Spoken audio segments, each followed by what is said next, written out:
Imagine atravessar os enormes portões de um castelo medieval esperando encontrar refúgio, uma lareira crepitante e muralhas protetoras. Mas em vez de calor, você encontra um frio de rachar os ossos, como entrar em uma caverna de gelo. A pedra, majestosa e imponente, não retinha o calor. Ela o roubava. Mesmo no verão, muitos salões eram úmidos, escuros e gélidos, e no inverno se transformavam em verdadeiras prisões congeladas, onde a sobrevivência era uma luta diária. Os filmes nos venderam a fantasia de castelos confortáveis e aconchegantes, com tapetes luxuosos e lareiras enormes sempre acesas. Mas a realidade medieval era bem diferente. Viver entre muralhas de pedra significava lutar constantemente contra o frio, as correntes de ar e a umidade. Dormir, trabalhar e até comer eram atividades feitas com os dedos dormentes e a respiração visível no ar. Então surge a grande questão: como homens, mulheres e crianças conseguiram sobreviver nessas fortalezas congeladas sem aquecimento moderno, eletricidade ou qualquer conforto? A resposta é tão fascinante quanto engenhosa. Ao longo dos séculos, eles desenvolveram todo um sistema de truques e costumes, e soluções naturais para gerar calor, conservá-lo e distribuí-lo por todo o castelo. Desde fogueiras portáteis e pedras em chamas até vestimentas estratégicas, animais como fonte de calor e enormes lareiras centrais que funcionavam como o coração do castelo, cada método fazia parte de uma estratégia de sobrevivência.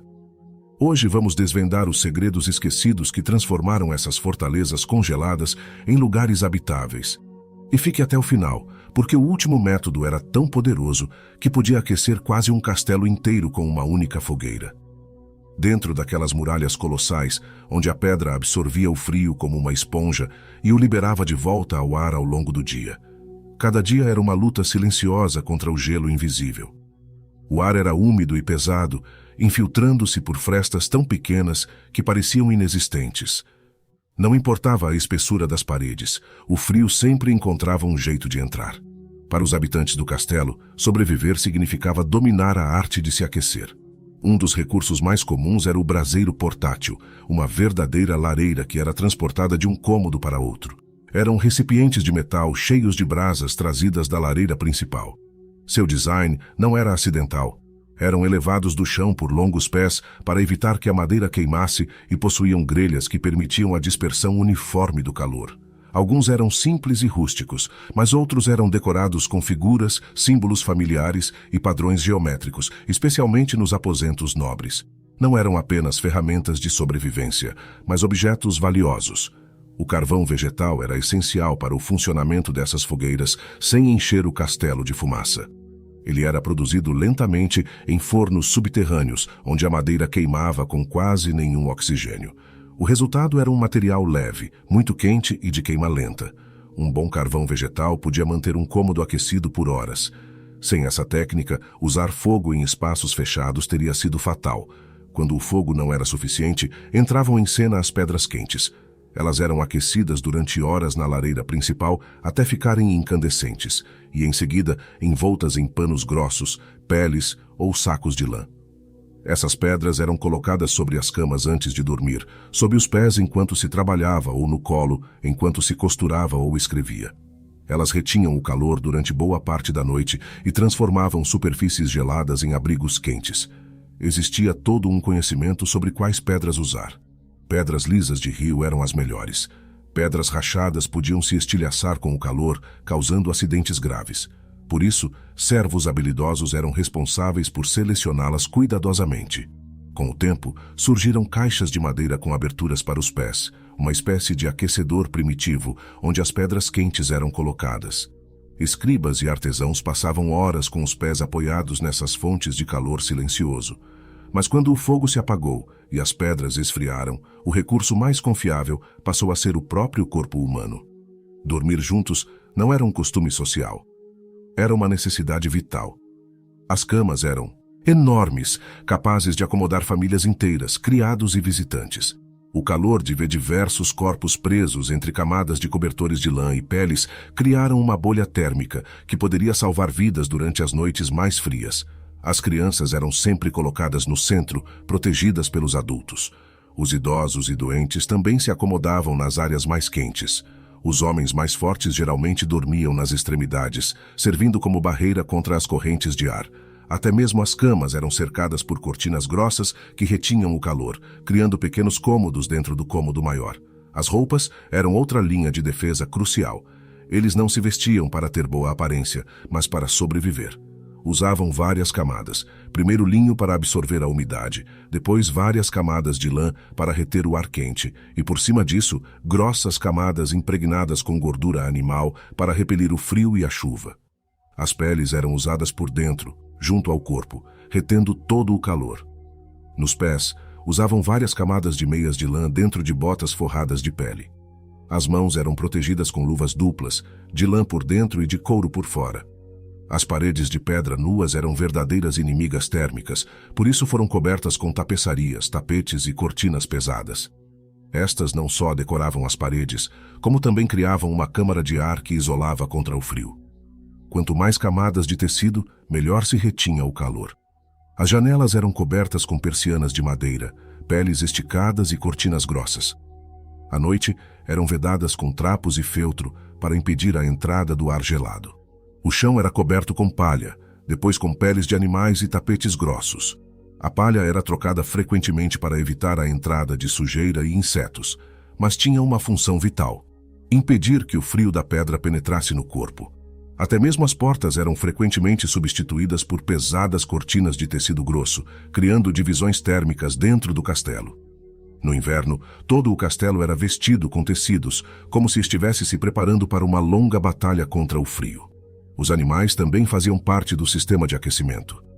Cães grandes dormiam ao lado de seus donos, ou diretamente nas camas. O calor de seus corpos era inestimável. Os gatos se aconchegavam sob os cobertores e se enrolavam nos lugares mais quentes. As cabeças estavam sempre cobertas. Eles sabiam que grande parte do calor corporal era perdido pela cabeça. Capuzes, gorros de lã e chapéus de pele eram usados até mesmo dentro do castelo. Os andares inferiores abrigavam cabras, ovelhas, vacas e cavalos. O calor que produziam subia naturalmente para os cômodos superiores, aquecendo o edifício como uma fornalha viva. Até mesmo pássaros eram criados perto das áreas habitadas, fornecendo calor e recursos como penas para cobertores. O castelo não era apenas uma fortaleza. Era um ecossistema térmico cuidadosamente gerenciado. O movimento constante era outra forma de gerar calor. Ninguém ficava parado por muito tempo. Desde o amanhecer, as pessoas caminhavam, carregavam lenha, limpavam, cozinhavam, se exercitavam, dançavam e trabalhavam sem parar. O corpo ativo era um aquecedor natural. Até mesmo monges e escribas se levantavam regularmente para se alongar e se movimentar, cientes de que o frio poderia deixá-los doentes. As noites eram repletas de música e dança, não apenas por diversão, mas porque se movimentar aquecia mais do que qualquer cobertor. Pular, girar e bater palmas mantinha o sangue circulando em suas veias congeladas. A alimentação também era uma estratégia térmica. Tudo era consumido quente: sopas espessas, guisados gordurosos, caldos fumegantes e bebidas quentes acompanhavam todos os momentos do dia. As especiarias eram usadas não apenas para dar sabor, mas também porque estimulavam a circulação e criavam uma sensação de calor. A gordura era pura energia contra o frio. Cada refeição era uma recarga de calor interno, uma fogueira acesa dentro do corpo. E no centro de tudo, dominando o grande salão, ardia a lareira principal. Uma gigantesca fogueira onde enormes toras queimavam dia e noite, durante meses a fio. Não era apenas uma lareira, era o coração do castelo, o lugar onde se cozinhava, onde se aqueciam as pedras, onde as pessoas se reuniam e onde o calor se distribuía. A fumaça percorreu dutos projetados para aquecer paredes e pisos antes de escapar. As pedras ao redor acumularam calor por horas, liberando-o lentamente mesmo quando as chamas diminuíram. Todo o castelo girava em torno daquela fogueira. Assim, em meio ao fogo, tecidos, corpos, animais, alimentos e movimento, os habitantes medievais construíram um sistema completo de sobrevivência contra o frio brutal da pedra. Mas ainda existia o método mais poderoso de todos, aquele que permitia que até mesmo os maiores salões não congelassem completamente. Com o avanço do inverno e as tempestades que castigavam as muralhas de pedra, todo o castelo se transformou em uma máquina dedicada exclusivamente à conservação de calor. Nada foi deixado ao acaso. Cada canto, cada costume e cada objeto tinha uma função térmica. Os criados percorriam os quartos várias vezes ao dia, ajustando cortinas, movendo tapeçarias e vedando as frestas por onde o vento entrava. Usavam trapos, lã, lama úmida e até cera derretida para tapar rachaduras invisíveis. Uma pequena corrente de ar podia roubar o calor de uma sala inteira em minutos. Por isso, combater as correntes de ar era tão importante quanto manter o fogo aceso. Os cômodos mais utilizados se agrupavam ao redor da grande lareira central. Quanto mais longe do fogo, mais frio ficava. Por isso, os nobres reorganizavam suas vidas no inverno. Comiam, trabalhavam e socializavam nos cômodos mais próximos do calor. Alguns cômodos permaneciam praticamente abandonados até a primavera, transformados em espaços gélidos e inabitáveis. As paredes mais grossas serviam como acumuladores de calor. Durante o dia, absorviam o calor do fogo e à noite liberavam-no lentamente.